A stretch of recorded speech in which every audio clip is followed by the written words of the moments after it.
नमस्कार दोस्तों, स्वागत है आप सबका हमारे YouTube चैनल नरेगा टेच में, जिसमें मनरेगा से संबंधित अगर कोई कमेंट आप करते हैं अपनी समस्या को, तो हम उसका वीडियो बनाते हैं, आपको सॉल्यूशन देते हैं। चैनल में नए हैं तो चैनल को सब्सक्राइब जरूर कर लीजिएगा। आज हम बात करेंगे नरेगा में मटेरियल मजदूरी पेमेंट किस तरीके से देखते हैं। इसके लिए सबसे पहले आपको गूगल में सर्च करना है नरेगा। नरेगा सर्च करने के बाद होम पेज जो होता है उसमें आता है ग्राम पंचायत। ग्राम पंचायत में हम क्लिक कर लेंगे। उसके बाद जनरेटेड रिपोर्ट्स जो है उसमें क्लिक करते हैं। जनरेटेड रिपोर्ट्स में क्लिक करने के बाद हम लगा लेंगे उनका जो राज्य है मध्य प्रदेश। मध्य प्रदेश हम क्लिक करते हैं। मध्य प्रदेश क्लिक करने के बाद फाइनेंशियल ईयर, डिस्ट्रिक्ट और ब्लॉक साथ साथ पंचायत, यहाँ पर हम सब चीज़ लगा लेते हैं। लगाने के बाद जो अंतिम में बटन रहता है प्रोसेट का, उस प्रोसेट के बटन में हम क्लिक कर देते हैं। बता देना चाहता हूँ, जो भी कमेंट हमें करता है उसका रिप्लाई हम वीडियो बना के देते हैं। अपनी समस्याओं को बिल्कुल कमेंट कीजिए। प्रोसीड का जो ऑप्शन है इसमें क्लिक कर देते हैं। प्रोसीड का ऑप्शन को क्लिक करने के बाद ग्राम पंचायत का रिपोर्ट खुलता है, जिसमें हमको आना है जॉब कार्ड एम्प्लॉयमेंट रजिस्टर चौथे नंबर 1 R1 का चौथे नंबर पर आना है और उसमें क्लिक कर देते हैं। जिसमें जॉब कार्ड नंबर हम यहाँ पर सर्च करते हैं। जॉब कार्ड नंबर है उनका 99। ब्रिजभान के नाम से जॉब कार्ड होल्डर यहाँ पर है, उनमें हम क्लिक कर देते हैं। और इस जॉब कार्ड में क्लिक करने के बाद देखते हैं कि कितने होल्डर यहाँ पर है इस जॉब कार्ड में जो श्रमिक हैं।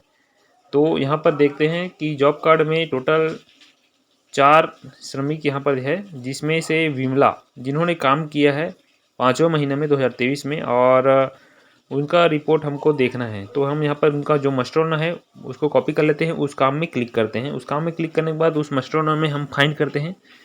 फाइंड करके देखते हैं कि मस्टर नंबर उनका है और उसमें उन्होंने काम किया है 5/5 से 10/5 तक। तो देखते हैं उनका नाम है, उनका नाम दूसरा नंबर पे है यहाँ पर। तो उनका क्रेडिट दिखाई दे रहा है अमाउंट। तो हम वेज जिस नंबर को कॉपी कर लेते हैं। देखते हैं किस डेट में एक्चुअल में उनका पेमेंट गया हुआ है उनके खाते में। तो नरेगा के मुख्य साइड में जो सर्च का ऑप्शन रहता है उसमें क्लिक करते हैं अपन। इस सर्च के ऑप्शन से 4 डिब्बे खुलते हैं, जिसमें वेज लिस्ट नंबर हमको पता है चूँकि हमने कॉपी किया है, उसको सिलेक्ट करेंगे। स्टेट उनका मध्य प्रदेश है और डिस्ट्रिक्ट है शिवपुरी। यहाँ पर पेस्ट कर देंगे वेज लिस्ट नंबर को और गो का जो ऑप्शन है उसमें क्लिक कर देते हैं। इसमें क्लिक करने के बाद देखते हैं कि फाइनेंशियल ईयर 23-24 ही रहेगा और इसमें क्लिक करते हैं वेज लिस्ट नंबर पर। और यहाँ पर देखते हैं विमला जी का जो पेमेंट बना है आधार बेस FTO बना है, APB लिखा हुआ है। FTO को हमने कॉपी किया। FTO को फाइंड करते हैं अपन मुख्य पेज में। यहाँ पर फाइंड हम करते हैं और गो करते हैं। तो देखते हैं कि FTO जो बना हुआ है वो आधार बेस है और आधार बेस FTO जिसमें जॉब कार्ड नंबर उनका 99 है। हम उसको फाइंड करके देखते हैं। विमला नाम यहाँ पर मिसमैच है थोड़ा, बिमला और विमला है ना। बिमला के नाम से स्टेट बैंक ऑफ इंडिया में खाता खुला हुआ है, जिस पर उनका पैसा गया हुआ है 18/5/2023 को 5:45 और 20 सेकंड पर। स्टेट बैंक ऑफ इंडिया में बिमला के नाम से जो खाता खुला है उस पर उनका पेमेंट गया हुआ है। और देखते हैं इनका डिटेल कौन से खाते में गया हुआ है। क्योंकि इनका अकाउंट नंबर जो है स्टेट बैंक ऑफ इंडिया का ही डला हुआ है नरेगा साइट में, इसलिए हम यहाँ पर ट्रैक कर पा रहे हैं कि उनका अकाउंट नंबर लास्ट डिजिट 90 24/5/2023 को उनके खाते में ट्रांजैक्शन हो चुका है पैसा।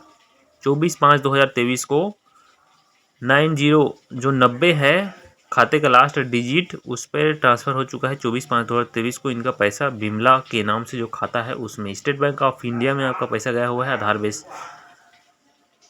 चैनल पर बने रहिएगा, इसी प्रकार लगातार जानकारी आपको देते रहते हैं। और किसी भी प्रकार की दिक्कत हो तो बिल्कुल हमें कमेंट कीजिए। साथ साथ देखते हैं दूसरा जो डिटेल और उनका देखना था। उनका डिटेल देखना था 201B मंजू यादव के नाम से जो जॉब कार्ड बना हुआ है उसमें हम क्लिक करते हैं। क्लिक करने के बाद देखते हैं कि मंजू जी ने यहाँ पर काम किया है बहुत सारा फाइनेंशियल ईयर 23-24 में, जहाँ पर हम कोई भी एक कॉपी कर लेते हैं। अंतिम का कॉपी हम करते हैं और आपको दिखाने की कोशिश करेंगे कि इनका पेमेंट हुआ है या नहीं।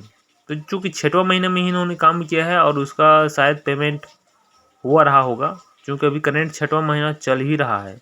देख सकते हैं इसका पेमेंट नहीं हुआ है, तो हम आगे बढ़ते हैं, इसको नहीं देखते हैं। जो करेंट में 15 से 20 दिन तो टाइम लगता है। तो ये मस्टरल में इनका पेमेंट नहीं हुआ है। आगे देखते हैं कोई भी एक, जैसे कि 5वें महीने में उन्होंने काम किया है 5/5/2023 को। हम इसको कॉपी कर लेते हैं और जो मस्टरल है उस पर हम चले जाते हैं। मंजू के नाम से यहाँ पर जॉब कार्ड बना है 102B है ना। 5/5 से 11/5 तक इन्होंने काम किया है। इनका नाम है 5वें नंबर पर, 8वां नंबर पर इनका नाम है और यहाँ पर वेज लिस्ट नंबर इनका जनरेट हो चुका है। पेमेंट भी दिखाई दे रहा है यहाँ पर। कॉपी हम करते हैं वेज लिस्ट नंबर को और सेम प्रोसेस यहाँ पर फाइंड करेंगे वेज लिस्ट नंबर को। सबसे पहले वेज लिस्ट नंबर को फाइंड करने के बाद एफटीओ नंबर मिलेगा। एफटीओ नंबर को फाइंड करते हैं तो डिटेल पता चल जाता है कि कौन से खाते में आपका पेमेंट गया हुआ है।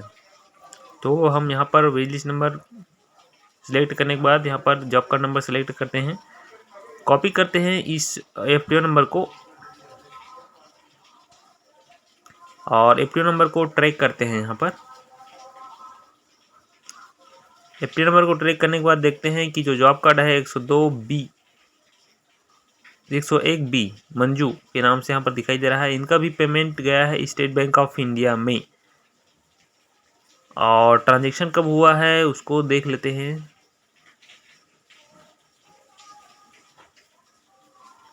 स्टेट बैंक ऑफ इंडिया में आपका गया है पेमेंट मंजू जी, और ट्रांजैक्शन जो डेट है उसको मैं कंफर्म आपका कर देता हूँ कि कब के डेट में आपका ट्रांजैक्शन हुआ है।